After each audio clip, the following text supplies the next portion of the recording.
today to be welcoming. I'm delighted to be welcoming Mike Ainsworth. Mike has a very distinguished career in the airworthiness field in aircraft maintenance operations. His full career history is on the event, but suffice to say, he's been in this game for 50 years. He's worked extensively in the UK, people like Monarch and STS. He's also worked abroad, people like Flydubai. He's helped establish both 145s and also managed maintenance operations. So he has some very good insights as it's progressed over time. And today, I'd like to thank him very much for coming and talking about the challenges and opportunities related to safety and airworthiness. And he's happy to take questions as he's talking. You can put your hand up or you can write them in the chat. Some of you have also submitted questions beforehand. There's quite a few of them, and they had quite a lot in common. So I'll group some of those together and be asking him at the end. So Mike, a big welcome to you. Thank you so much for joining us. And please go ahead and talk through your slides first, and we'll ask you questions. Well, thank you very much. As they come Good up. afternoon, everybody. I'd like to welcome the IFA for the opportunity to present this webinar. I'd also like to thank you all and welcome you to the insight that I'm about to provide over the next few minutes. What I'm going to provide this afternoon will be an alternative look at the subject of challenges and opportunities relating to safety and airworthiness. Today, I'll be discussing a present-day scenario, looking at how the industry supports the activity and how improvements could be considered. These are my observations, my thoughts. I have to emphasize that, but I hope they'll be of benefit and perhaps stir some sort of discussion at the end. I understand also that many organizations are well advanced in the way in which they're already addressing this subject. And as is the case, people who attend such seminars as the one today are already interested in the subject. And so therefore, it would be sometimes very useful to meet people who perhaps could take a bit of advice from the folks that are on the call today. It's been said that aviation is a small industry. To start off with, I don't agree with that statement. It's estimated that there are over 500,000 people employed worldwide in aircraft maintenance. And the projections indicate that over the next 20 years, that not retirements and new demands. So perhaps it isn't such a small industry. Case in point is that many people on the call today have never met me. I've never had the pleasure of meeting you. And there are some people that I do know on this call this afternoon. To many of you on this webinar, it will be the opportunity for us to meet for the first time. It is a pleasure to meet you.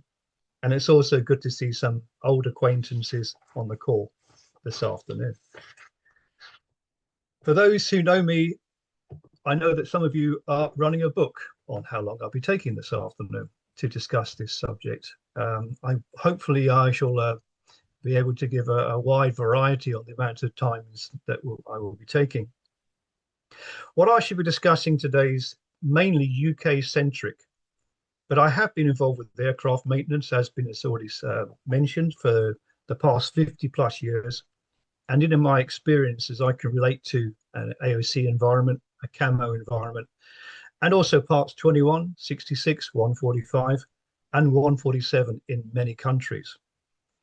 You may be pleased to know this afternoon that I won't be boring you with tales of daring do over the last 50 years and waxing lyrically about how it was in the good old days. Some of it was good, some of it was not so good. My first type course, just to give you a bit of an example of where I was on an aircraft, the Boeing 707. And in those days, we were supported by a huge, great room full of manuals, hard copy, and the pleasures of microfilm. And troubleshooting was carried out via discussion in the crew room, which often led to a debate, followed by phoning a 707 course instructor, while also consulting the maintenance manual. It was a small world where system bite checks was something you did after a dog had bitten you. That's about the limit of bite checks in those days. The only bite check I can remember starting off with was indeed on the BAC 111. And for those people that are old enough to remember that aeroplane, it was on pneumatic test equipment. And we thought that was wonderful. Three little red doll's eyes, that was your lot. I would say, on the contrary, we've come a long way in the subject of safety and airworthiness. And during the course of this webinar, I will look to explain why, but also question what we are doing, as well as whilst working, are we working in a safe way in the workplace? At the time we have this webinar, it's quite short, so please forgive me for not being inclusive. I want to mention the gender of the people involved in the conversation in this scenario. For the purpose of this exercise today, the person will refer to as a he. And I do hope I'm not offending anybody by saying that. The angle that I will be approaching this subject is primarily on a current day scenario. And also, it is not my intention to demean the excellent work being carried out by a number of organizations in the progressing of safety and airworthiness, and also the study groups that are already in place. I have recently read, and if any of you, the attendees, have also, a Royal Aeronautical Society on the issues of meeting the manpower requirements for the future. If you haven't had the opportunity to read that, I suggest that you do. Well worth doing so. So I'm happy to address questions and answers as we go along through this presentation, but I'd also like to thank the people that have already submitted advanced questions, and I will be addressing those at the end of this webinar. So why me? Why am I actually being asked to do this? Well, apart from the fact that I didn't actually realize what Changes was asking me at the time, it's something that I'm very, very interested in. But to give you a bit of background, I did start my apprenticeship in 1973 with a 4-year apprenticeship at Monarch Aircraft Engineering. I worked my way from being a mechanic to a multi-type rated CAA and CASA Australian B1 licensed engineer on multiple types on medium to large commercial aircraft. I've actually held CAA and EASA nominated positions, nominated person roles in maintenance, compliance, continuing airworthiness, as well as being an account or manager. And as has been mentioned, I've worked in Europe, Asia, Africa, North America, Australia, and the Middle East. I retired from full-time employment at the end of last year, and now offering my services in a consultancy role. That's not a plug, that's just the way I'm standing at the moment, okay? So why should I talk on this subject? Well, it's a subject I've always been interested in, genuinely, and I've always kept up to speed, I like to think, with the current developments of the industry. So I'm not stood still. This isn't something talking from the past. This is something I've observed from the future, from real life hands-on experience up until the end of last year. I've worked at many levels within the aircraft maintenance environment. I've worked with MROs, commercial operations, cargo, scheduled, charter, and also in business aviation. And I'm comfortable to look at the subject from a number of angles. Please do not take this as being there, seen it, done it, got the postcard. Like I like to think all wise people are, they learn something new every day. I listen to what my peers say and also take close attention to the developments within the industry, and quite often take a different approach to the views and opinions I once had. For example, I thought that when I got my aircraft engineer's license, I was untouchable, only to realize that I just about scratched the surface and I had so much more to learn. I consider my approach to be dynamic, and would like to think myself as far from being a dinosaur as I was accused of only a couple of years ago by a company that I was working with to help them establish their AOC for a 787 operation at Gatwick. I believe I'm able to walk a mile in another man's shoes, and always seeing and evaluating scenarios. I was also advised at the start of my management career, which now has been 40 years plus, never to get where I came from, and I've always tried to follow that advice. A bit more background: I'm third generation aviation. My father and my grandfather were also And also I have 3 sons, and yes, they all started their careers in aviation. So closing the hangar doors when we meet isn't always easy, but that's what we aim to do.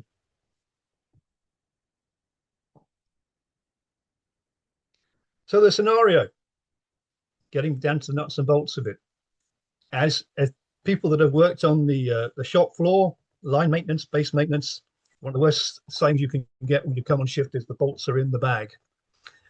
And you go outside and you face that picture. There's an engine slung underneath a pylon, and you're thinking, well, where do I go from here? So it's 2:30 on a cold, wet February morning on the apron at London Gatwick. A Part 66 B1 licensed engineer is a certifier, as well as being in charge of a team changing engine on an A330. And for the purposes of this scenario and to keep the CEA happy, this is an unscheduled engine change. And for those that understand the requirement, you'll probably understand why I have to say that. They don't like you doing schedule stuff on the ramp like this. What steps has the B1 certifier gone through to ensure that he is competent to certify the engine change and also to lead the team carrying out the change? What ongoing support will he need from his management and support areas from his company in order for him to carry out the task? What support will be from his company? What training is required for him to be competent? What level of focus should there be on leadership training for certifiers? How can the certifier be provided with the data and background information to enable him to carry out the task? What training needs to be delivered in a classroom environment? Should continuation be ongoing? How should his company support him when things go wrong and involved with a maintenance error? How, may you ask, can you identify with a certifying engineer in this scenario? Well, the answer is that I've been the certifying engineer on the ramp at Gatwick at 2:30 on a cold, wet February morning, changing an engine. So there is I can actually speak from an element of experience here. I'd also make a statement here as well, is that aviation safety is built on the trust that every person involved in it has done the right thing. Now, it's based on trust. Again, for all of us to understand that it's one of our basic principles. And I will be going through this scenario mentioning about doing the right thing on a number of occasions, because I believe it's a very relevant statement. However, in order to do the right thing, we have to do, as an industry, make sure that everybody understands what right looks like. So one of the purpose of this presentation is for me to go through and put my perspective forward in the way in which we can underpin the way in which people working in the industry at all levels in all departments, and I'm not just talking about the 145 people that are working actually at the coalface, every single person. So the purpose of this, I'm actually going to be showing you now a slide. This is it here, to do it right. Now I've actually looked at the definition of doing it right. Doing it right is to perform a task correctly, accurately, or in the proper manner, often implying high quality or adherence to standards. A good principle for people to work to within this industry. So let's go back to the chap that's changing the engine. The considerations that that person has to have when he's carrying out the engine change. There you go. So, and this is not inclusive, by the way. There are more that I could have put on here, but I ran out of room. All of the factors that that person, certifying engineer, has to carry out, has to consider when they are carrying out the engine change. Now, I've looked at the questions that people have kindly already submitted and noted that an awful lot of the questions they've asked are contained in some of these statements that are on here. What I will do is I won't run through all of those because we will be here for a very long time. And just as a case in point, when I was compiling this webinar, it suddenly realized that it was starting to grow legs, and I had to pull myself back because this subject is so vast. And what I wanted to do was hopefully cover the subjects which I consider to be key, but that's not underestimating the other areas that I've actually discussed on here. But you will see that there's, apart from spelling risk assessment wrong, there are a number of areas on here which are very, very relevant. So I will also be focusing on the engineer himself, the certifying engineer himself. How did he get to the level of competence in order for him to be able to certify the task? How is his level of competence maintained? Another thought to consider. The certifying engineer is trusting all areas of the business to do it right for him and his team to be able to carry out the engine change. All of the support departments in the business to do the right thing. For those people that have carried out an engine change and they've been outside on the ramp and they've got the engine change kit and they've opened the box and they found bits missing, or you've gone to the engine change stand and you found one of the securing pins missing, or you can't establish, or it's broken, or there's a wheel missing. So many examples, or the preload kit isn't there, or the documentation is not there. All of the departments, support departments, culminating in that person carrying, or that team carrying out the change, have to do the right thing and do it right in order for them to succeed. The question I'm asking is, do all the staff in the other areas of the business fully understand the importance of them doing it right in order to achieve the end result? Because they are just as important as the people actually carrying out the task. And I think sometimes, my opinion is that sometimes those departments don't necessarily feel as though they're part of it. And the indicative of that is actually when you have companies that are working with what we call a silo effect. And one of the things I'll be bringing out in this webinar is how we can perhaps overcome the effects of silos. So the building blocks in order to do the right thing. Again, these are the thoughts of me, not anybody else. These are my thoughts. You're hopefully going to be putting them across to you today. A company culture committed to getting it right. Regular, relevant, effective communication. Management visible and accessible to the team and seem to be working to get it right. Firm commitment from the board to quality, relevant and cost-effective training. And training does play a large part of the content of this webinar today. I'll be referring to that shortly. Working with internal and external customers by watching, learning, listening and discussing and constantly striving to improve. Learning from experiences, engineering safety reports, incidents, and acting accordingly. An effective competency assessment system as well. Again, I'll be referring to that. So a company culture, just going back to underpinning a few of those statements.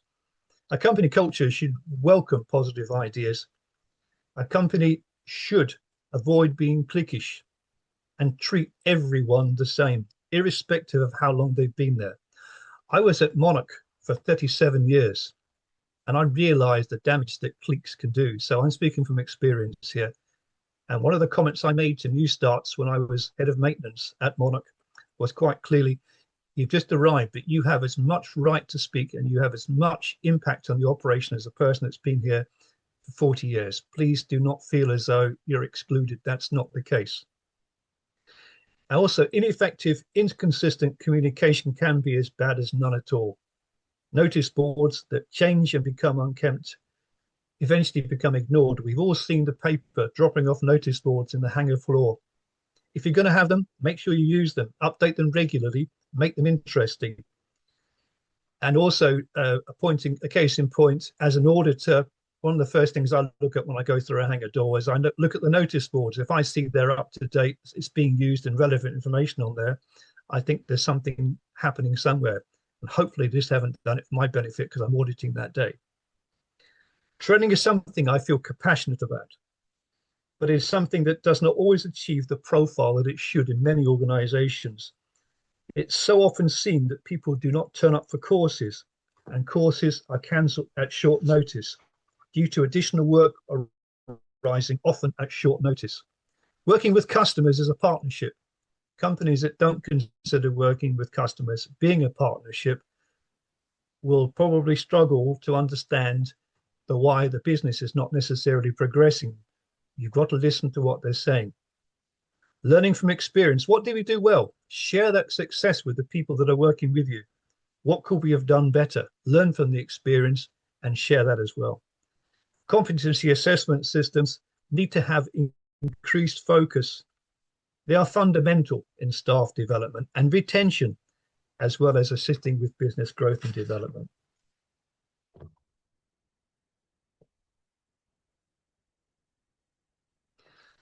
Now, breaking it down, as I said, what I'll be doing is I'll be going through what I believe are particular, going back to that slide with that gentleman sat in the middle with all those bubbles going around him. I'm going to be focusing on a number of those ones, which I think are pretty significant and fundamental to the success or other of an organization.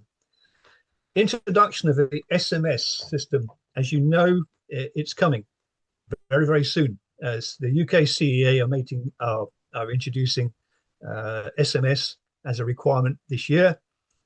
This is a golden opportunity for a cultural change within an organization. And I do hope that companies are embracing this as a way of looking at the way in which they address the whole company as a whole. As we all know, SMS is not just about fixing airplanes, it's all aspects of the business.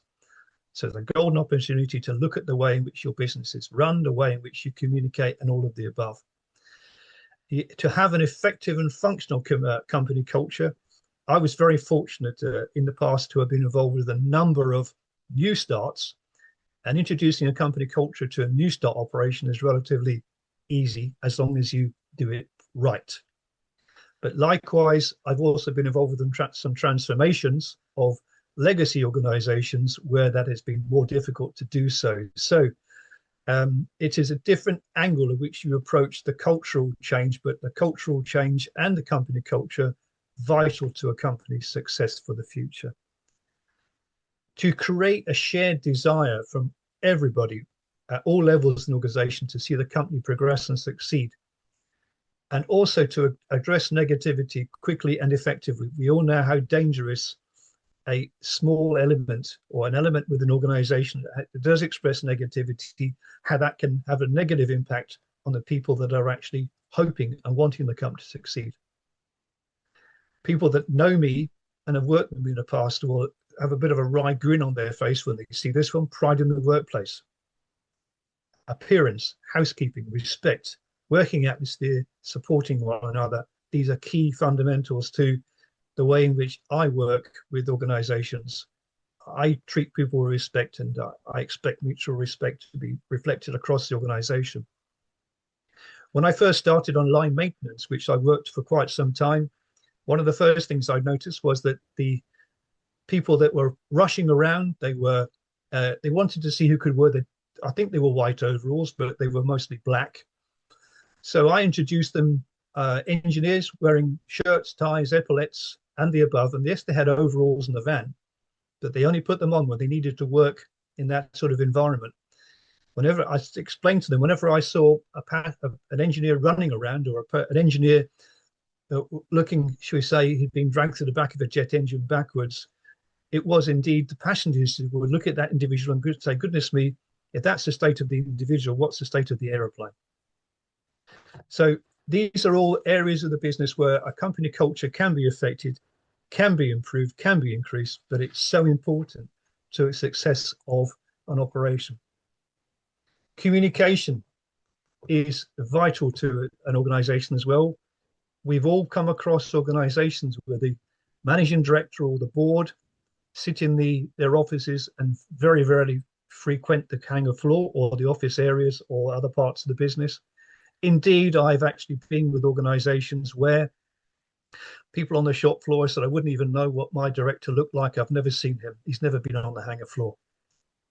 So to make it regular and keep on doing it, don't just do it as I've got to do it now and then stop doing it. That is also a negative.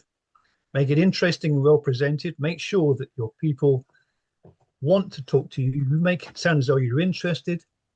and also make it feel as though you want to be there as opposed to being an obligation. Face-to-face communication will always be the most effective method. No doubt about that whatsoever. There is a place for notice boards, but face-to-face, you can judge the atmosphere, you can judge the audience a lot quicker that way. And to note to managers, don't just sit in your office and fire out emails. It doesn't work. As I mentioned earlier, keep notice boards constantly refreshed. Share good news as well as the not so good news. Live, regular, updated information on information screens. I've seen that in hangars as you walk into office areas where you do have updated information, and it's quite refreshing to see that, and it's relevant. You think people don't read it? Well, yes, they do. And as I mentioned, senior management presence on the shop floor. Please, please, please make sure that happens. Get them out on the floor. If they don't do it, have a word with them. Understand the need to get out there. I understand that a number of managers in the industry now perhaps haven't got necessarily an aircraft maintenance or an airline background. They come from different walks of life. Well, it's down to the people that are working with them to make sure that they understand the importance of doing that. And hopefully those people will listen.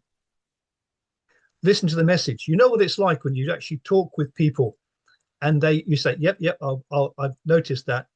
And you don't give any feedback or you don't get back to them. Eventually, as you well know, we all appreciate, they will stop talking to you. And that is one of the other steps we have where you're actually starting the decline of an organization. It is not a good place to be. Management visibility. There we go. Ever heard, never met him, wouldn't know what he looks like. I have. Quite a lot. Being visible and accessible is important. Listening and caring. As you say, you've got 2 ears and 1 mouth, so you do twice as much listening. I know it's a glib statement, folks, but it's true. The people have got to know that the answer to your request won't always be yes. And I'm too busy to do floor walks is a signal that management don't care, and the workforce will feel that. Floor walks can tell you a lot about the state of a nation in a very, very short time. I can walk around a hangar floor and I can tell the atmosphere, the culture, the housekeeping, the standards, a lot by taking a while to walk around the hangar floor, not saying anything, just taking it in, but asking people questions, relevant questions, not cute questions, just questions, and I can gauge the situation pretty quickly. If I could just go back on that one just before I carry on, please. This one here, management visibility and support. There is another one on here which I really wanted to mention, is I want to make sure that the management is aware that they have a role to protect their workforce, the certifying engineers, etc., for example. And in this case, the certifying engineer should have protection from his management from commercial pressure. I suggest that we be careful with the terminology of commercial pressure, because again, having been involved with quite a few investigations, commercial pressure has actually been used as a reason or a contributory factor for a safety incident, where in fact further investigation and evaluation showed that that was not the case. So where there is genuine commercial pressure, certainly, but the manager should reserve the right to make sure that it does actually exist. I would also say training. Now, training is a massive part of what we're discussing today, and I will be going into this at a certain amount of depth, and I have a lot of opinions about this after having talked with people within the industry and also from my own personal experience. Training should have its own place at the table in the boardroom. There is a significant number, a shortage, shall we say, of good quality instructors. That's a very, very important factor to note. Also, significant variation in the quality of training providers. Yes, they have, where required, the 147 approval, we've also heard of the incidents where people are carrying out 147 type courses while sat in a van on the ramp at an airport in between turnarounds. That was reported quite recently. And for the benefit of this webinar today, I can assure you it's still going on. So it's down to the 145 organization, when they are identifying training requirements and identifying suitable training providers, it's down to the 145 to make sure that they appoint 145, 147 training organizations that will deliver value training. Training should never, ever be a tick box exercise. We've all heard the expression, yeah, we've just ticked the box. Please, if we do actually see that and somebody uses that as a case in point, I suggest you challenge them on that and say, I'm sorry, but I want to make sure that training is more than just a tick box exercise. Training is also placed within another department. Now, I understand that we have to look at escalation scales here. Smaller companies do, obviously, with only a small number of people, they can absorb that with another department. But within a larger MRO airline environment, 145 environment, it does have its own place. And you must judge when you are an organization as to when that transition takes place from being working with somebody else to actually being a standalone department.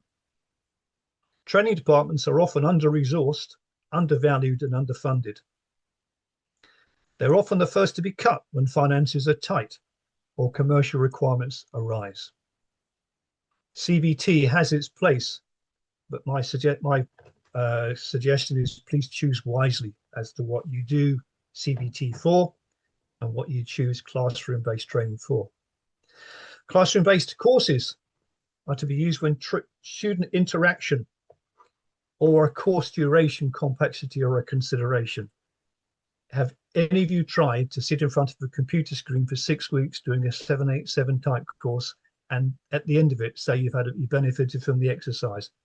I will question that all day, every day. So going back to the factor about good quality instructors within the industry, a very, very good source of instructors, potential instructors, is actually from certifying engineers who would like to look at a career change. However, the salary scales, which generally being offered to technical instructors, are significantly less than the earning capability of a certifying engineer. So who, from a certifying engineer, is going to take what could be £25,000 to £30,000 a year drop in salary going to work as an instructor?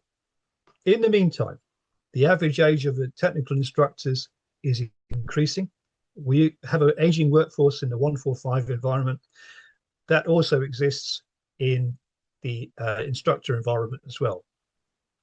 The resource that they used to tap into for training instructors, well, I haven't used it yet as an excuse, and I won't use it as an excuse. I use it as a fact.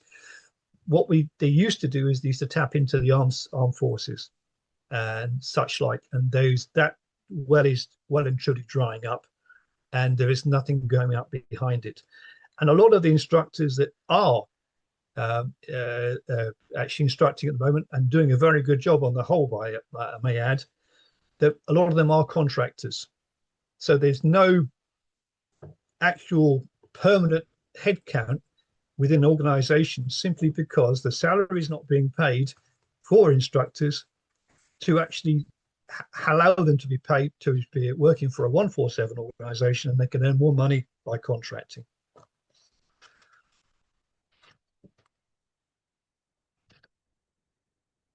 So going back to training, I believe that I haven't used many quotes this afternoon, but I certainly will try a few because these are quite relevant. But if you think training is expensive, try ignorance. That's by a tribute to a gentleman called Peter Drucker. Now, Richard Branson's very good at his quotes.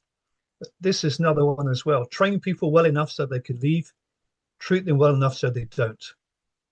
That's your company culture kicking back in again. And there's also companies that exist at the moment where people have been employed. They have joined on the basis that they will be attending training courses. And that's one of the reasons they did actually join the organization. They've done a training course but never actually worked on the shop floor. In some cases, back-to-back training. So they've done 2 courses back-to-back. And the last thing they've done, once they've got the certificate from the second course, the 147 approved course certificate, is submit their resignation, never having worked for the company, and walking away with 2 type courses. That is the way in which some people work at the moment. I would suggest their business ethics, but that is unfortunately the world in which we live at the moment.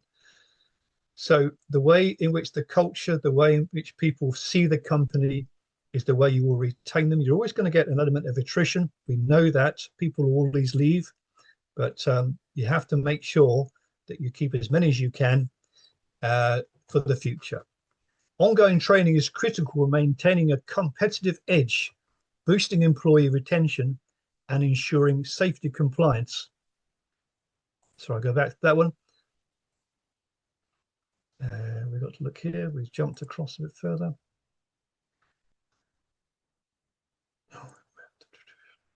Sorry, I'm just going across here. Yeah, ongoing training is critical for maintaining a competitive edge, boosting employee retention, and ensuring safety compliance in an evolving workplace. They're all factors, but it's how we as managers, or how the managers manage that to make sure that they understand. Going forward, training is not limited to 145 related issues. What we should be looking for is training that can be used by the whole workforce. That includes things like access to data. How do you use the Airbus and the Boeing platforms effectively? Do you know how to use that if you operate or maintain those aeroplanes? I would suggest that many people don't. How do you know how to access the data both in a baseline maintenance environment in your home country, but also when you're stuck in the middle of nowhere and you're still having to do a job? How do you access that data? The company should make sure that you are trained and effectively able to use that information. You should also be trained on items such as boroscope kit, wing access restraints, mobile elevated work platforms, etc., etc., etc. The training is enormous that a company has to do. And to that point, accurate, up-to-date training record management and control is essential. This area of the business is often under-resourced, again, undervalued. This area of the business should be properly resourced with competent staff. Auditors also go straight to training records. It's one of the first places they look, folks. So if you don't have those in place, you can't evidence them. Those people that have been audited fully understand the importance of making sure that's done. So part of your effective, well-resourced and funded training department should also include the way in which you retain your records. So to summarize on the training, we're looking at high quality, relevant training underpins the safe operation and future proofing of an effective, cost efficient maintenance organization. That's not a bad quotation, is it? I think that's quite reasonable. And it took me all day to work on that one. So thoughts on training?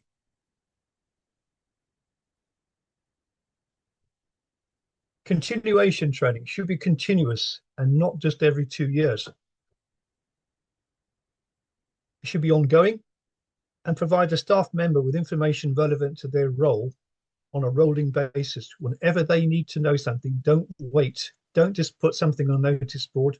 Don't just issue a technical notice.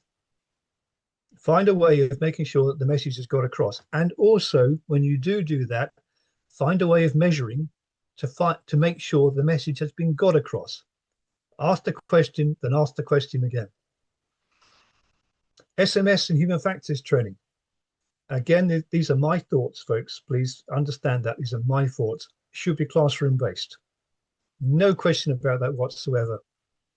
During COVID, a lot of organizations took the opportunity to do CBT training. And it was necessary because there was no other way of carrying the training out. And that's understandable. But when the COVID situation and the restrictions relaxed, a lot of organizations carried on. hence my conversation about the way in which people are still carrying out 147 type training by CBT.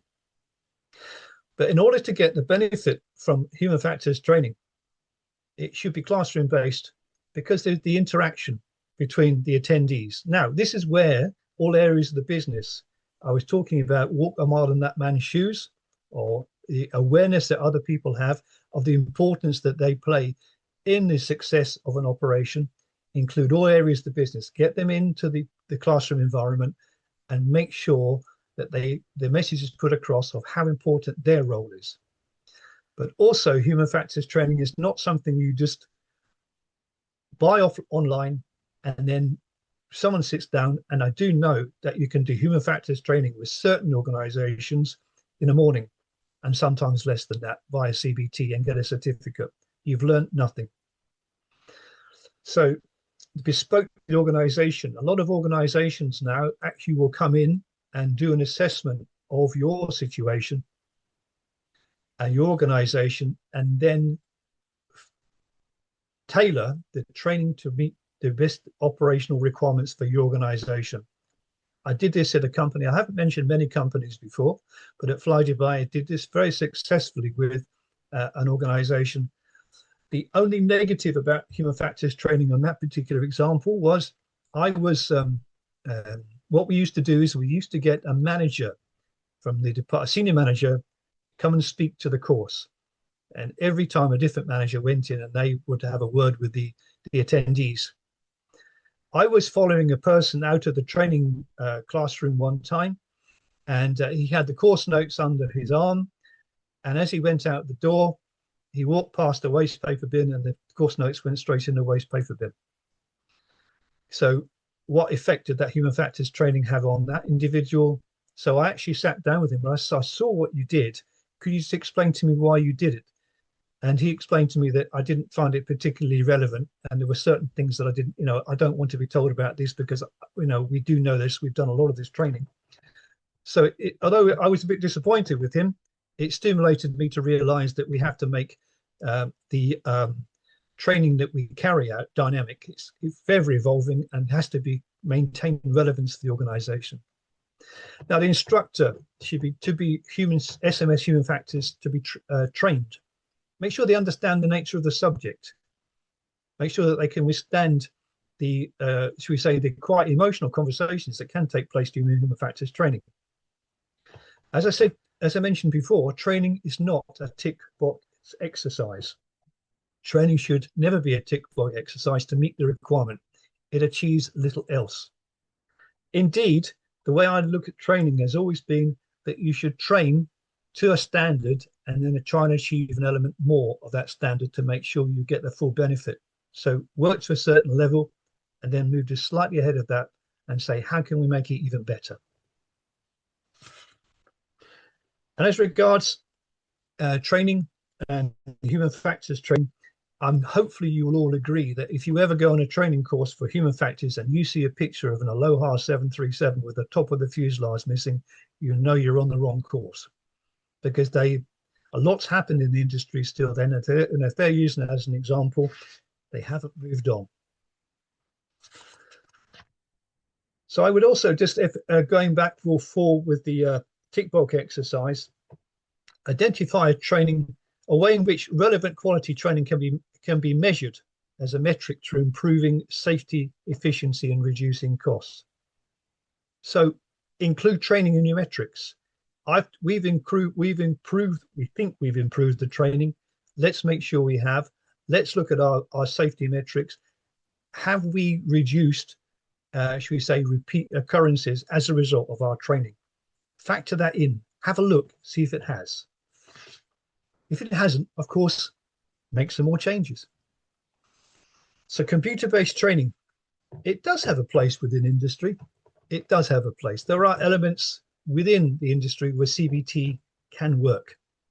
As I said, it was used during COVID-19 as a classroom, and because of access to classrooms was reduced.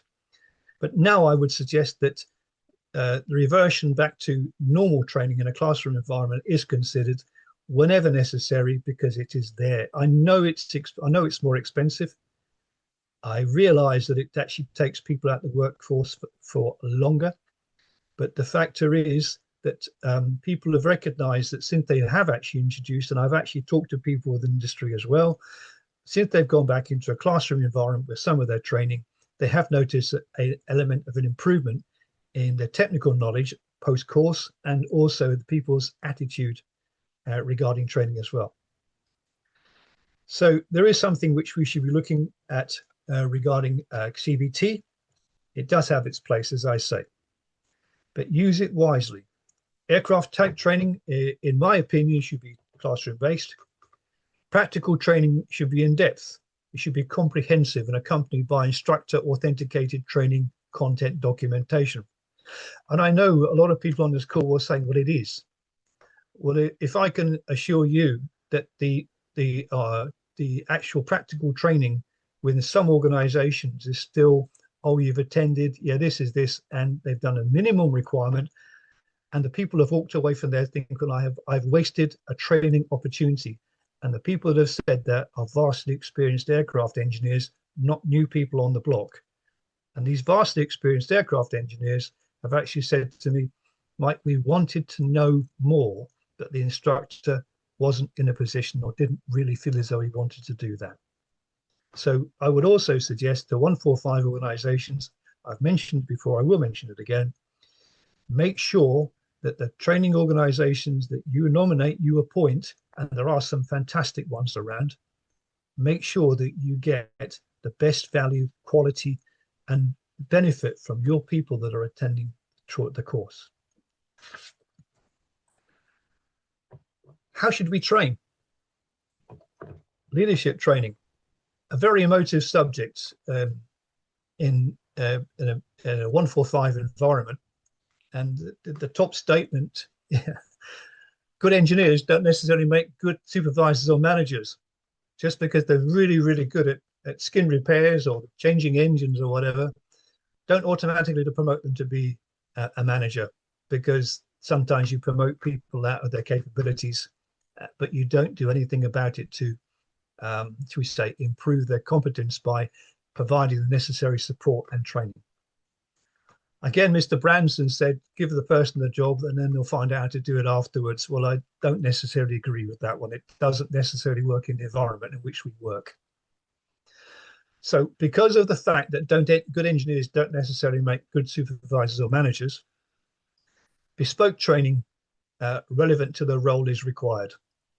Now, again, I mentioned bespoke because you're talking about that at the moment, within the organization they work for. However, there is no reason at all why 145s per se across the UK couldn't actually say, well, we've got an issue with our quality of managers at the moment. And I'm not saying there is a quality issue with that managers across the 145 environment. But if they all got together and actually said, well, we're going to formulate a course, and I know that you're saying there's already courses in place, but I'm afraid, folks, the fact is that there is an issue here. It needs to be addressed. And we need to find out how to prepare our leaders, not only for now, but also for the future. We should be mentoring. We should actually be doing succession planning and preparing them for the situation in which they're going to be finding themselves. So leadership training is extremely important across the board. There is a shortfall in the industry at the moment about good quality managers at all levels of the organization. As a result of that, we should also be looking at assessor or mentor training. Now, all of the factors that we have within the industry at the moment are in place to a degree, where we have SMS, we have human factors, all of these structures, we have assessors, we have everything that actually is there on paper, but are we using it to the full advantage? So assessors and mentors, we should be identifying people of the right aptitude and attitude, and they should be appropriately trained to carry out that very, very, very important role, rather than saying, just go and work with him over there for a day. Make sure you choose the right people and then train those people to be to assess and mentor people for the future. Make sure that they're carefully selected and they're allocated suitable time to carry out the activities. So if they're going to be assessing and mentoring, they're not going to be a certifying engineer on the shop floor carrying out the activity as well. You either do one or the other, but not both at the same time. You have to allow them to have dedicated time to carry out those very, very important duties effectively. Competency also plays a major, major role in where we are going with our future. And again, this is something in many organizations I've experienced where competency isn't necessarily carried out in the most effective and efficient manner. So a structured and effective competency assessment plays a key role in effective 145. Competency assessors should be trained and assessed as being competent for the role. There should be a list of them, and they should be regularly supported to make sure that they are in tune and aligned with the operation and supporting the assessors, the assessed staff, shall we say. The competency assessments should also clearly include a personal development plan and a training needs analysis. Very important. That's what people want to know. Where am I going? What's my future hold? What training do I need? And they should be clearly defined. If you're going to be a certifying engineer or a hangar manager, what training do you in order to be part of that role? So what you clearly have to do is the TNA should identify the training requirements for the role. Competency assessment should be held on a regular basis and seen by both parties as beneficial. It should be something you're quivering in your boots to go and see this particular person carrying the assessment. It should be something which is a relaxed atmosphere and are beneficial to both people. Also, I've experienced this before. A stepped company authorization system should be considered. By that, what I mean is you actually get, once you get your authorization, you get your type license, you get your company authorization, and it may well be your first one.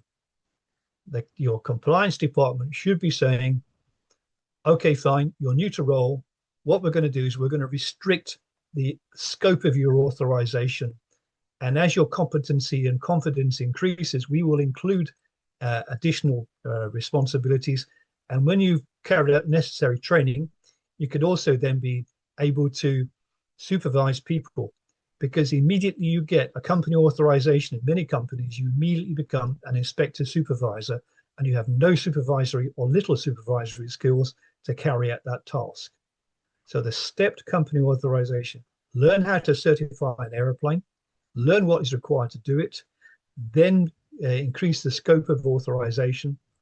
And then when you've got that, on top of that, you can then say, okay, fine, I can now lead people to carry out the activity as well, and I can supervise and inspect what they're doing.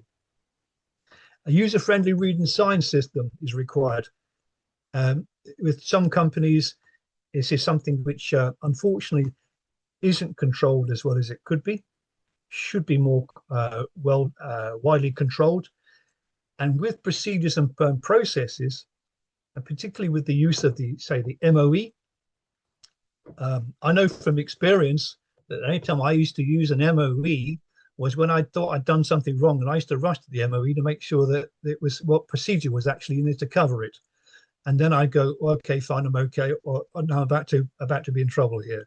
So it's something which everybody should be aware of. All the documentation they need to be involved with, and the read and sign system should not just be something that you raise a notice and then put it out onto a website and expect people to understand and read it.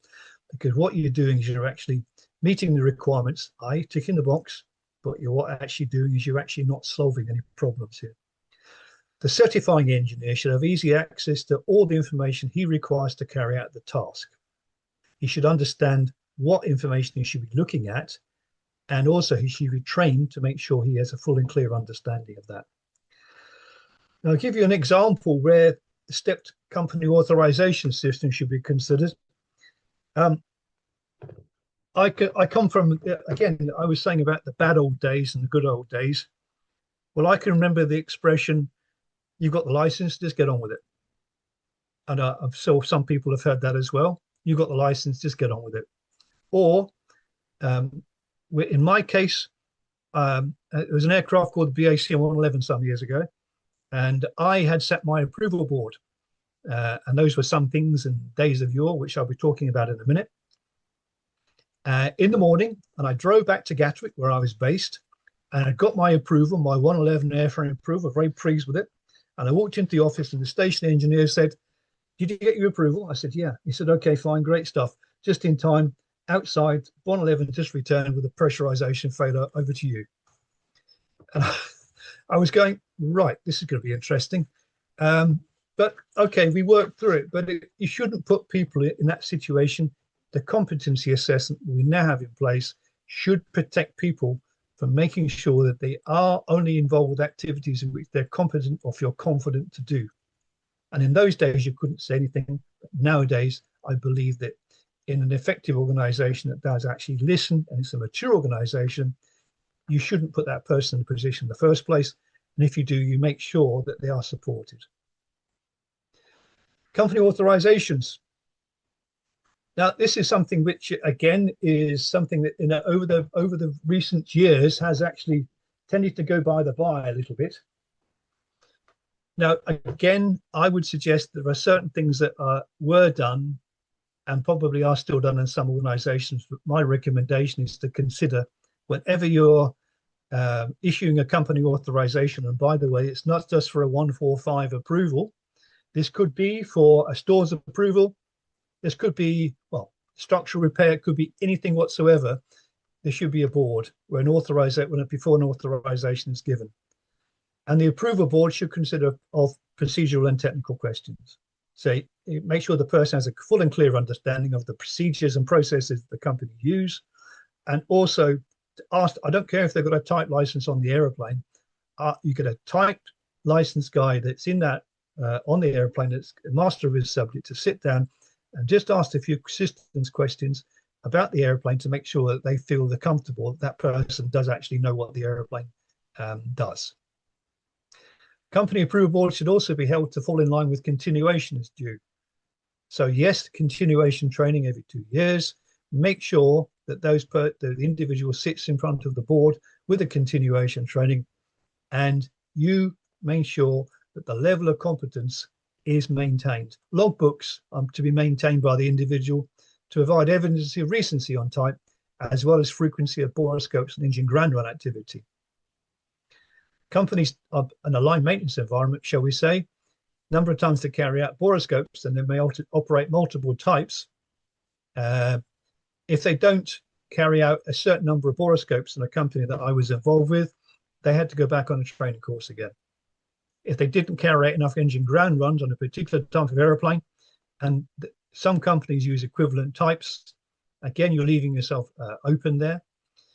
Considering you're running an engine often at high power, you've really got to be up to your game when you do this. So if they didn't do enough on their logbooks and they weren't recorded, it was identified on the competency assessment system, they went back in a simulator.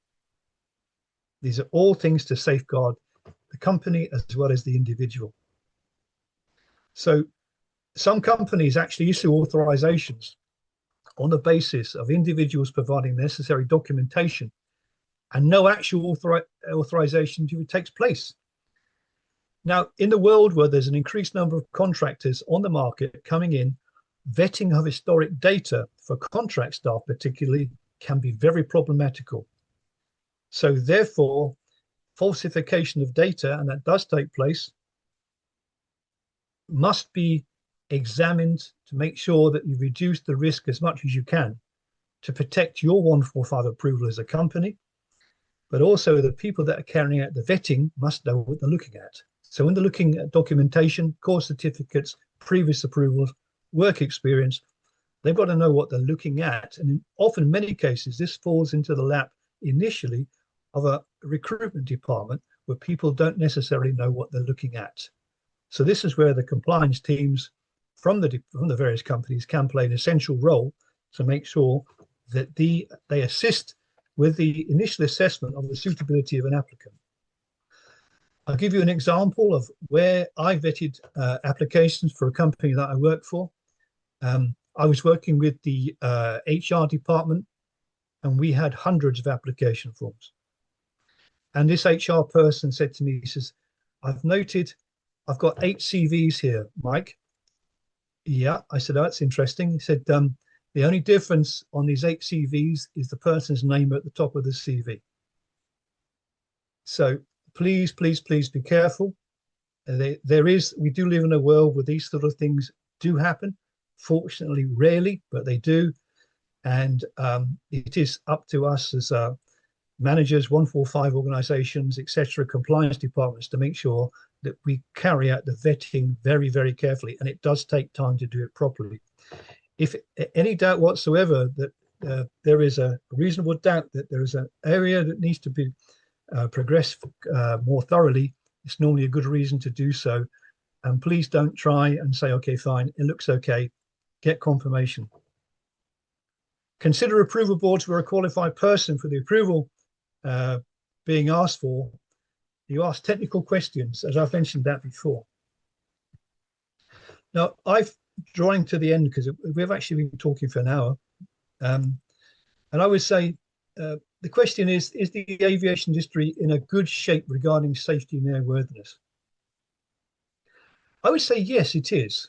And it's ever improving. It's a lot better than it was. People understand it more. There is more of a structure in place to be utilized. But my question still is that structure being used effectively by industry? Is ticking the box meeting the requirements? Yes, it is. But does it actually take your organization to the next level? No, it doesn't. Please understand that just ticking the box, you will stagnate. The CEA in the UK empowers the 145 accountable manager and nominated persons as their gatekeepers. I've been used this expression often by CEA surveyors. Mike, you are our gatekeeper. And I always took that responsibility extremely seriously. Are the gatekeepers able to maintain adherence to regulation while addressing operational and commercial matters? At the end of the day, we all work for commercial operations. So we're constantly weighing up the commercial requirements as well as the operational requirements, but always adhering to safety. And that's the juggling trick that we have, guys, for the future. And it still exists then, it will exist now, and it will exist in the future. Now, I'm looking at my timing here. I said I'd run for an hour. So anybody that did actually put the book on it, I'm sorry, it's an hour and 2 minutes. So I don't know how that worked out, but thank you very much for your time. I've just about said all I was hoping to say for this afternoon. I do hope it's been of some benefit for you. Thank you for your your attention, your patience, and I will by all means be able to, or if you wish to have a discussion along any lines, or if you have any questions you wish to ask, please feel free to do so. Thank you very much. Thank you, Mike. And I think there's some very solid advice in your presentation there, which I hope people will take on.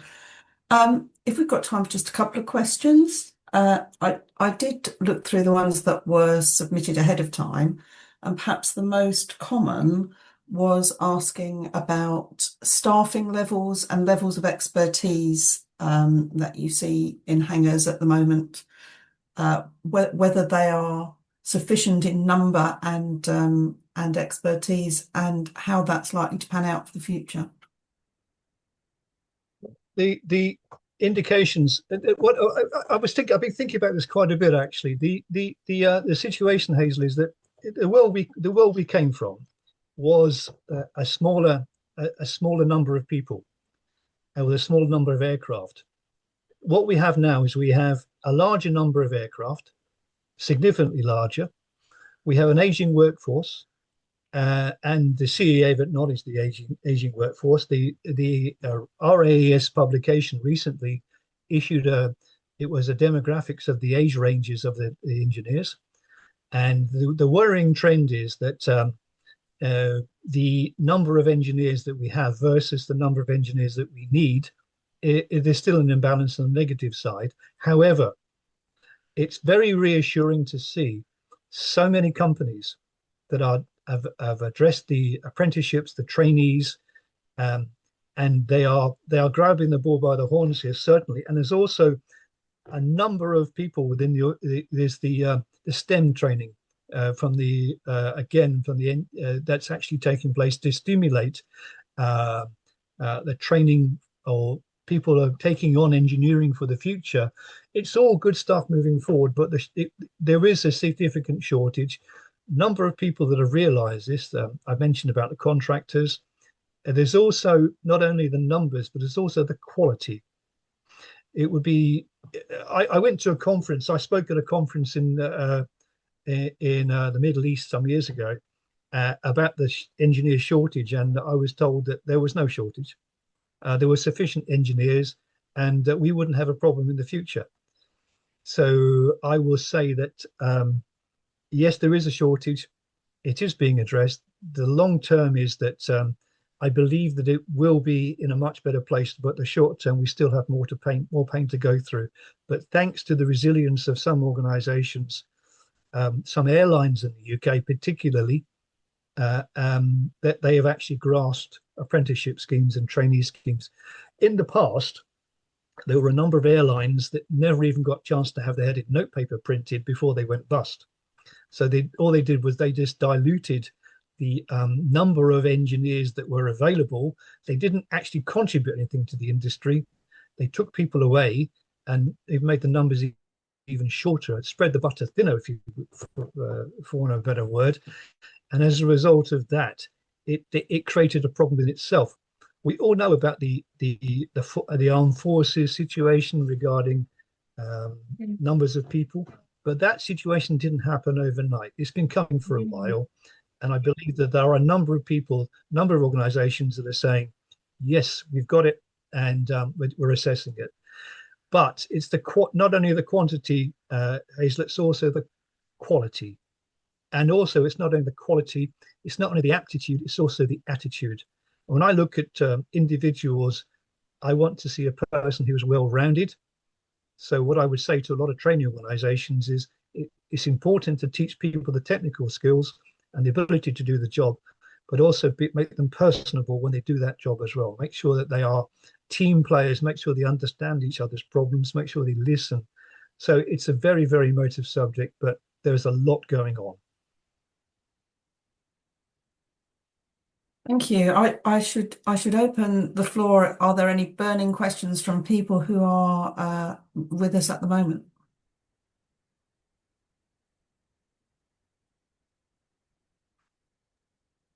Yeah, if I could leap in, if that's okay. It's Malcolm Wellesby. Sure.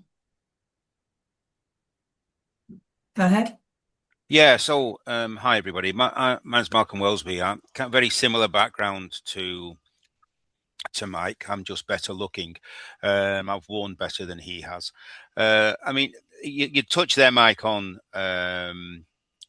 commercial pressure, and I think one of the big things for me, and it always has been a big thing for me, is we live and operate in a very regulated industry, but that industry, every department isn't regulated, and the department that isn't regulated is the commercial department, and they would sell their mother for tuppence halfpenny. And I'm sorry if there's any commercial people on. If they've got an empty piece of concrete, they're going to put an aeroplane on it, whether or not the operational department have staff to put on it.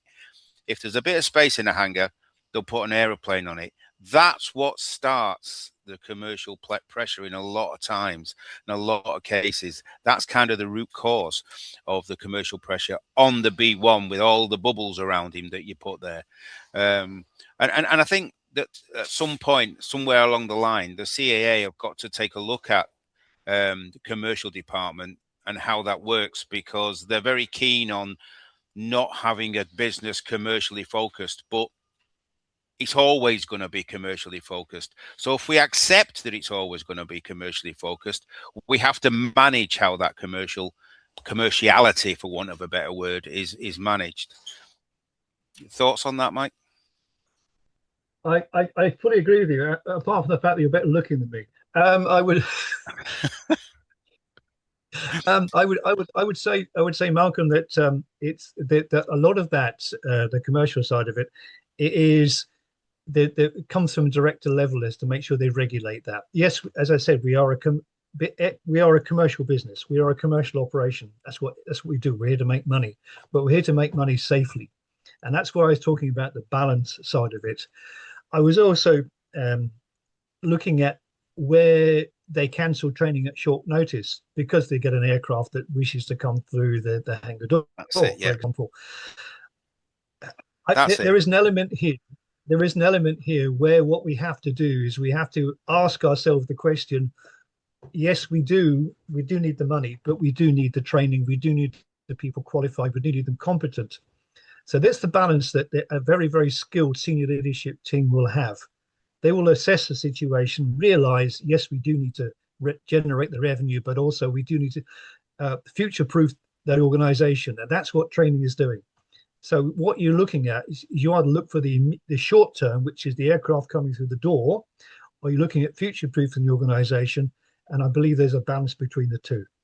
Yeah, it's a perfect storm, isn't it? In a lot of respects, it's about training, it's about planning, it's about making sure that you've covered all the bits off, which I don't think it's missing somewhere in a lot of businesses that I've been involved in. I agree.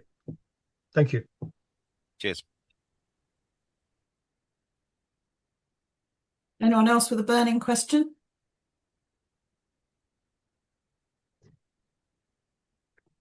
Okay, well, we're cantering up to 2 o'clock.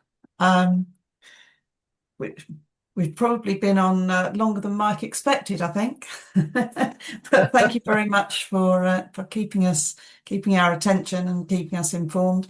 And just to say, from all of us, a big thank you for joining us and for everything that you've put across. And hopefully that's been food for thought for us all. So big thank you to Mike, and thank you to everyone who joined us. Okay, I will say goodbye, and thanks again. Good event. Thanks, Mike. Thank you. Appreciate it. Take care, folks. Bye-bye. Thanks, Mike. Thanks, Mike.